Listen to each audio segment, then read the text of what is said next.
Assalamualaikum warahmatullahi wabarakatuh.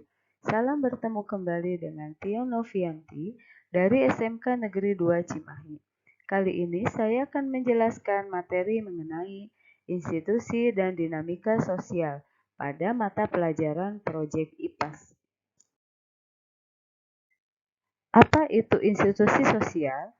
Menurut para ahli, yang pertama, Leopold van Wees-Becker mengatakan bahwa jaringan proses hubungan antar manusia dan antar kelompok yang berfungsi memelihara hubungan itu beserta pola-polanya yang sesuai dengan minat, kepentingan individu dan kelompoknya. Kedua, menurut Robert McEver dan C.H. Page mengatakan bahwa prosedur atau tata cara yang telah diciptakan untuk mengatur hubungan antara manusia yang tergabung dalam suatu kelompok masyarakat.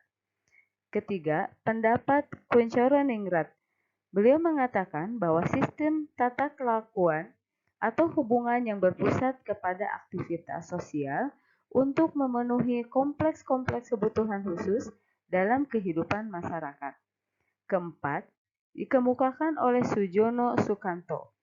Beliau mengatakan bahwa institusi sosial adalah himpunan norma-norma dari segala tingkatan yang berkisar pada suatu kebutuhan pokok dalam kehidupan masyarakat.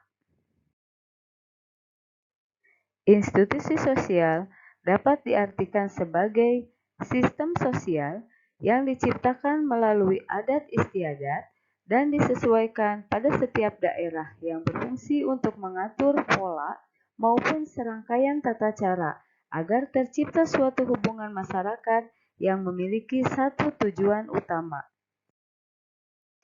Institusi sosial. Yang pertama, signifikansi. Signifikansi terbagi menjadi dua.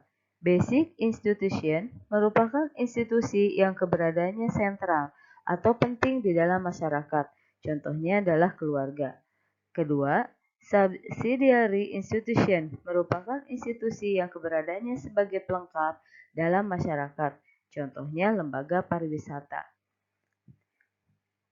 Macam institusi sosial yang kedua adalah penerimaan masyarakat. Penerimaan masyarakat ini terbagi menjadi dua. Yang pertama, approved institution merupakan institusi yang keberadaannya diterima oleh masyarakat. Contohnya adalah lembaga hukum. Kedua, unsanctioned institution merupakan institusi yang keberadaannya tidak diterima oleh masyarakat. Macam-macam institusi sosial dilihat dari peranannya terbagi menjadi dua.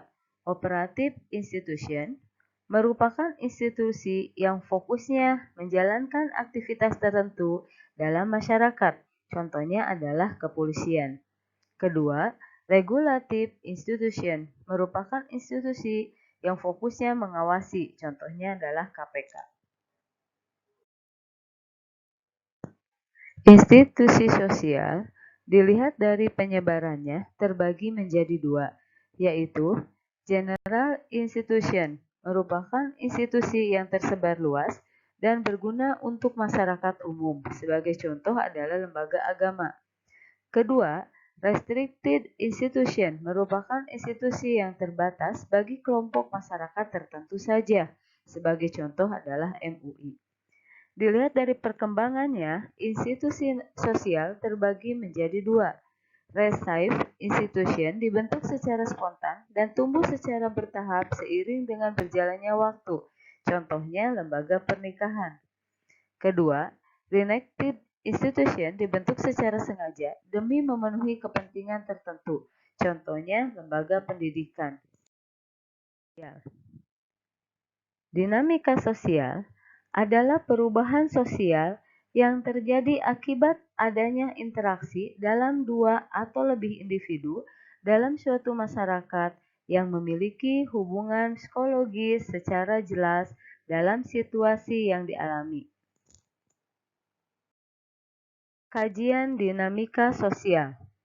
Yang pertama, pengendalian sosial adalah cara dan proses yang diterapkan oleh sekelompok orang atau masyarakat agar anggotanya berperilaku sesuai dengan keinginan masyarakat. Yang kedua adalah mobilitas sosial. Mobilitas sosial merupakan perpindahan kelas sosial seseorang atau kelompok dalam suatu strata sosial. Perpindahan ini kemudian mengubah status sosial dari seseorang atau kelompok tersebut. Kajian ketiga adalah perubahan sosial. Perubahan sosial terjadi akibat berubahnya perilaku individu-individu dalam masyarakat yang kemudian mengubah masyarakat itu sendiri. Yang keempat adalah penyimpangan sosial. Penyimpangan sosial merupakan pelanggaran terhadap norma sosial dalam suatu masyarakat. Sosialisasi yang tidak sempurna menjadi penyebab utama terjadinya penyimpangan sosial. Dampak dinamika sosial. Dinamika sosial menghasilkan perubahan nilai sosial dalam masyarakat. Perubahan ini merupakan akibat dari perkembangan ilmu dan teknologi, perubahan politik dan ekonomi pada suatu masyarakat. Perkembangan ilmu pengetahuan dan teknologi telah mengembangkan industrialisasi dan menghasilkan dinamika sosial berupa urbanisasi. Dampak positif yang ditimbulkan adalah penyerapan tenaga kerja dari pedesaan untuk mengembangkan perkotaan. Sedangkan dampak negatif yang ditimbulkan adalah munculnya masalah-masalah sosial akibat disorganisasi dan perilaku penyimpangan. Materi mengenai institusi dan dinamika sosial. Terima kasih, semoga bermanfaat. Wassalamualaikum warahmatullahi wabarakatuh.